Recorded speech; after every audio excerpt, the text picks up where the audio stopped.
ও মনসা মা, এই যে দেহ কি গচ্চাইছে, কি হুন বাড়াইছে, কি নিবারাইছে দেহ।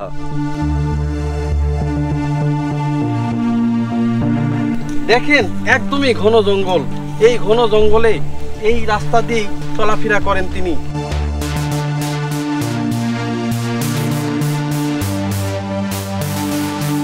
মা মনসার পূজা করবো। আচ্ছা, পূজার লাগে স্বপ্নে আমার পাঠাইছে। জাত হইলো দুইটা, নারী আর পুরুষ। হ্যাঁ, তারপরে কোনো জাত নাই। আচ্ছা, যে জাত ধর্ম মানে ধর্ম খোঁজা কোনো লোকই নাই, ধর্ম ছিল না। আপনারা কিসের ধর্ম? হ্যাঁ, জাত দুইটা, একটা ছেলে একটা মেয়ে। হ্যাঁ, নারী আর পুরুষ, ছেলে আর মেয়ে না, নারী আর পুরুষ। যেখানে মানুষের পা খুব একটা পড়ে না, সেই বিষপত্তনের জঙ্গলে এক সাধু নিজের সব কিছু ত্যাগ করে বসবাস করছেন।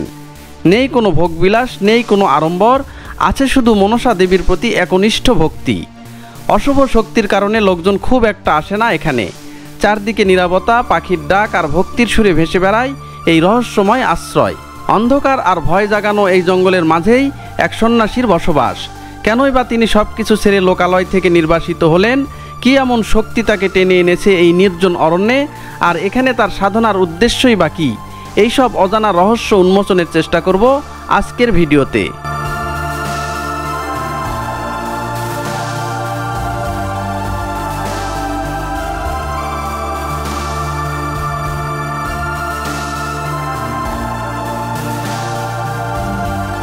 মহাস্থানগড় থেকে রওনা হয়ে আমি এগিয়ে যাচ্ছি বিষপত্তনের সেই রহস্যময় জঙ্গলের দিকে, যেখানে নির্জন অরণ্যের গভীরে বসবাস করছেন এক সাধু, লোকালয় থেকে বহু দূরে, ভক্তি আর ত্যাগের পথে। একদম ঘন জঙ্গল, জঙ্গলের পাশ দিয়ে একটা রাস্তা চলে গেছে। সেই রাস্তা দিয়ে আমরা এখন হাঁটতেছি। নির্জন জঙ্গল, আশেপাশে কোনো বাড়িঘর নাই, একদমই জঙ্গল। এই ঘন জঙ্গলে এই রাস্তা দিয়েই চলাফেরা করেন তিনি। একদমই ঘন জঙ্গলে ছেয়ে গেছে, গাছ ছমছম করা অবস্থা। আশেপাশে যে লোকবসতি বা জনবসতি সেগুলো নাই। একদম এখানে আপনারা যখন একা একা আসবেন অবশ্যই কাউকে সাথে করে নিয়ে আসবেন। একদমই দেখেন ঘন জঙ্গলে ছেয়ে গেছে চারপাশ, একদম গাছ ছমছম করতেছে এখানে। ভিউয়ার্স দেখেন, আমি যখন এখানে আসলাম একদম ঝুম বৃষ্টি হচ্ছে। এই যে যে সন্ন্যাস আছেন যে দাদা, ওনার রুমে আমি এখন যাব। এই যে জঙ্গলের মাঝে তিনি একাই থাকেন এখানে। হ্যাঁ, এই তো বাহিরে প্রচণ্ড বৃষ্টি হচ্ছে, আর আমি এখন এই যে যে সন্ন্যাস যিনি এখানে রয়েছেন তার যে সুপ্রি ঘর আছে সেই সুপ্রি ঘরের ভিতরে আসি। তো তার আগে দেখায় আপনাদের এই সুপ্রি ঘরের ভিতরে কি কি আছে সেইটা একটু দেখাই, কারণ এখানে উনি একদম অতি সাধারণভাবে যেটা জীবনযাপন, সেই অতি সাধারণভাবে জীবনযাপন করতেছেন। তো এখানে ঘরের ভিতরে কি কি আছে সেটা একটু দেখাই। তো তার আগে দেখায় ওনার একটা যে পোষা বিড়াল আছে, এই যে ছোট্ট একটা বিড়াল আছে। নাম কি রাখছেন এটা? মিনি। এটার নাম রাখা হয়েছে মিনি। আর এই যে এখানে কিছু কৌটা দেখতেছি, হালকা কিছু খাবার পাতি রাখা হয়। এটাই হচ্ছে যে ছোট্ট একটা সুপ্রি ঘর। একদমই দেখেন সুপ্রি ঘর, বাঁশের চাটাই, যেমন নৌকার ভিতরে যে একটা সই বানানো হয় সেই আঙ্গিকে এটা বানানো হয়েছে। এই যে এখানে যে ছোট্ট একটা চুলা দেখতে পাচ্ছি, এই যে দেখেন এখানে উনি রান্না বান্না করে খান। যেহেতু উনি একদম ভেজিটেরিয়ান, এই কারণে উনি নিজেই রান্না বান্না করে খান। এইটা হচ্ছে চুলা, আর এই পাশে দেখেন এইগুলো হচ্ছে হাঁড়ি পাতিল, আর ওই পাশে যেটা সেটা হচ্ছে মশলার যে বক্স, সেই মশলার বক্স। এই যে একটা ছোট্ট ঘর, একদম দেখেন বাঁশের চাটাই দিয়ে এই ঘরটা করা হয়েছে। একদম উপরে যে পলিথিন ত্রিপল রয়েছে, আর এই যে ছোট্ট একটা বিড়াল ওনার এখন সঙ্গী। এই যে বিড়াল, ছোট্ট একটা বিড়াল। তো এটাই হচ্ছে ওনার ঘর। ঝড় বৃষ্টি বাতাস এর ভিতরে ইনি থাকেন।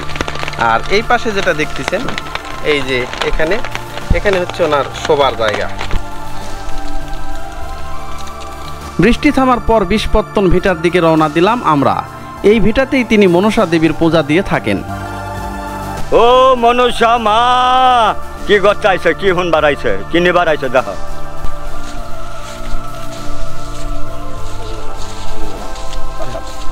এই যে আপনি এখানে থাকতেছেন, কতদিন থেকে বসবাস করতেছেন এই জঙ্গলের ভিতরে?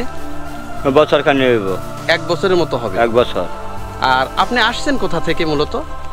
জম্মু কাশ্মীর থেকে। জম্মু কাশ্মীর থেকে এখানে আসছেন। হ্যাঁ। আচ্ছা, এখানে জম্মু কাশ্মীর থেকে আপনি এই জায়গাটার সন্ধান কিভাবে পেলেন, বা এখানে আসার উদ্দেশ্যটা কি যদি একটু খুলে বলতেন?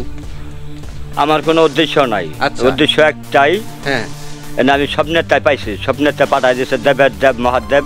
আচ্ছা, মাই কালী। আচ্ছা।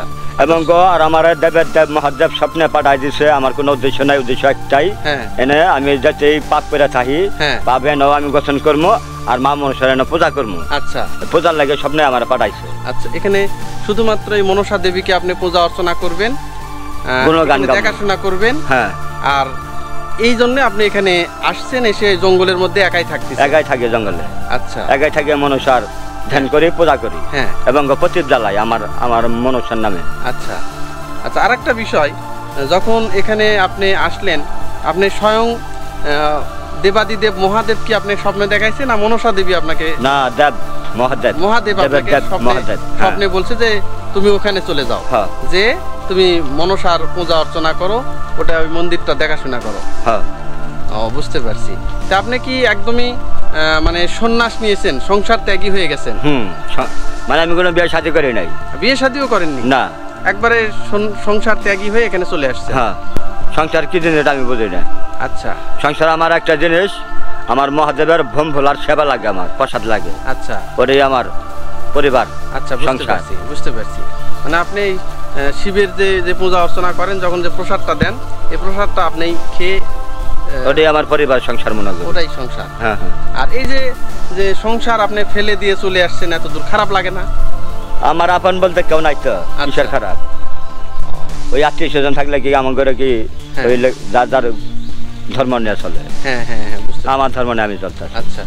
যেরকম আমার কেউ নাই, হ্যাঁ, জয়েল ছাড়া। হ্যাঁ। এলাকা জয়েলের ভবনে বাড়াইছে। হ্যাঁ। জয়েলে যা করে, হ্যাঁ, জয়েলে বাঁচলো বাঁচায়, বাঁচাইলো মারে। আচ্ছা। আশেপাশে তো দেখলাম অনেক দূর, প্রায় 1.5 কিলো 2 কিলো কোনো জনবসতি নাই, লোকজন কেউই নাই। না। আর এখানে যখন আমি আসলাম, গাছ ছমছম করা জঙ্গল, চারপাশে জঙ্গলে ভরা, একদম যোগাযোগ ব্যবস্থাও নাই, যে রাস্তাঘাট ভালো সেটাও নাই, ভাঙাচোরা রাস্তা। এখন এই যে নির্জন একটা জঙ্গলের ভিতরে আপনি একা একাই বসবাস করেন, কোনো ধরনের ভয় ভীতি বা এই ধরনের কোনো কিছু মানে কাজ করেন আপনার ভিতরে? না, না। আচ্ছা। আমার মন হলো সরল। আচ্ছা। আমি সরলভাবে চলি। আচ্ছা। সরলভাবে থাকি। আচ্ছা। কিসের ভয়? আজ হলে মরতে হবে, কাল হলে মরতে হবে। হ্যাঁ।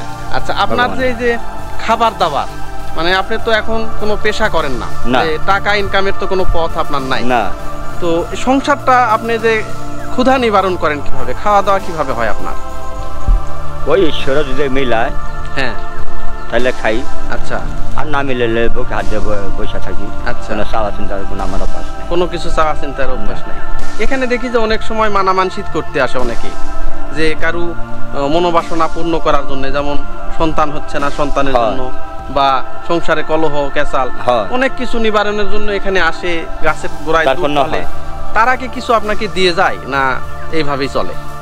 এইভাবেই চলে, ওরা কিছু দেয় না। কিছু দেয় না? না। দুধকলা দেওয়া যায়, দুধকলা একবার দিলে 6 মাসের কোনো খবর নাই, 3 মাস খবর নাই, 1 মাস খবর নাই, 15 দিন খবর নাই, 20 দিন খবর নাই।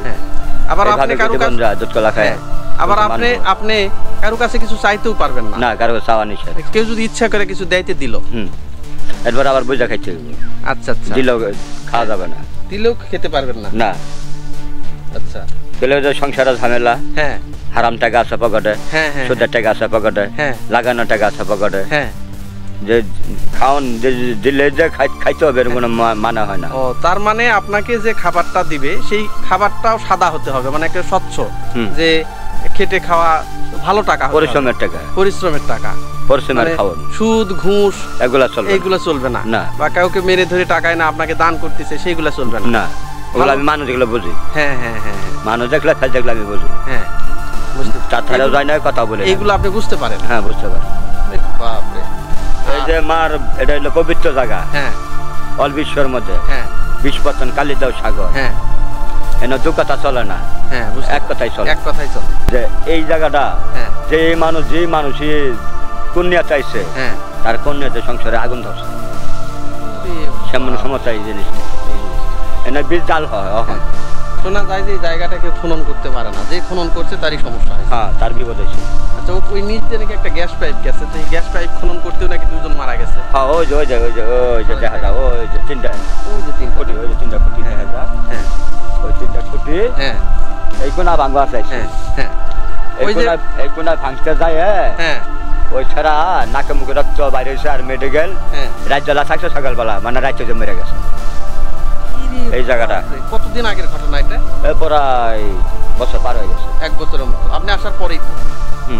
আপনি আসার পরে। এই যে দেখেন, আমি এখন যে জায়গাটায় দাঁড়িয়ে আছি, মূলত এটা হচ্ছে যে কালীদহ সাগর বলে, অনেকে বিষপত্তন বলে। তো এই এলাকার লোকমুখে যেটা শোনা আছে বা জানা আছে, এই জায়গাটা নাকি পৃথিবীর সমস্ত বিষ এই জায়গাটার নিচেই আছে। আর এখানে একজন সন্ন্যাস নিয়েছেন, তার নাম হচ্ছে বিশ্ববাদলনাথ। উনি এই যে মনসা যে দেবীর যে এই গাছের গোড়াটা, এখানে উনি সকাল বিকাল একটু পূজা অর্চনা করেন। শুধুমাত্র তাই না, এই আশেপাশের যারা এই সম্পর্কে জানেন, এটা কালীদহ সাগর বা বিষপত্তন জায়গা, এখানে এসে বিভিন্ন জন মানামানসিক করে। কথিত আছে এই জায়গাটা কেউই খনন করতে পারে না, যারাই খনন করতে আসছে তারাই নাকি কোনো না কোনোভাবে ক্ষয়ক্ষতির সম্মুখীন হয়েছে। শুধু তাই না, যারা এখানে এমনও নজির আছে যে খনন করতে এসে তারা কিছুদিনের মধ্যেই মৃত্যুর কোলে ঢলে পড়ছে। তো এখানে এসে আমি আশেপাশের লোকদের কাছেও শুনলাম, আবার এখান যে সন্ন্যাস রয়েছেন বিশ্ববাদলনাথ, ওই যে দেখেন মাঠের ভিতরে 3টা খুঁটি দেখতে পাচ্ছেন আপনারা। আমি আরেকটু কাছে যাই, যে এখানে ওই যে 3টা খুঁটি দেখতে পাচ্ছেন, ওই খুঁটি 3টার ওই পাশ দিয়ে যে গ্যাসের যে লাইন, সেই গ্যাস লাইনটা গেছে। তো বলা হচ্ছে যে গ্যাস লাইন যখন খনন করতে আসে, তখন এই যে ধার যেটা আছে, এই ধার দিয়ে খনন করা হয়েছিল।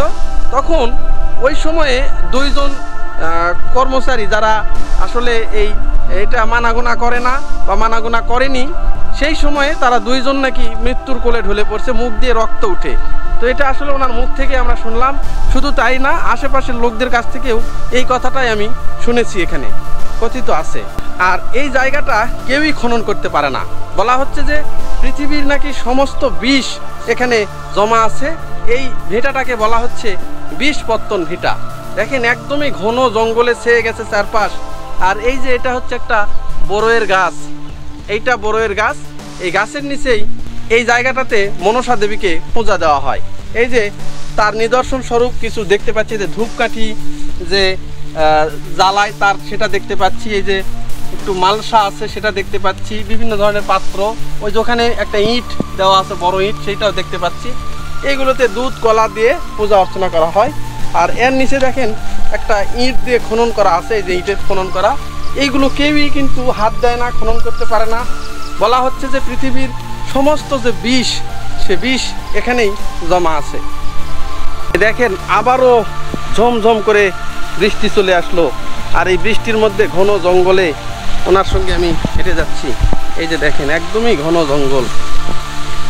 যেখানে ভয় আর অন্ধকার, সেখানেই এক সাধু খুঁজে পেয়েছেন তার আলো মনসা দেবীর আরাধনায়।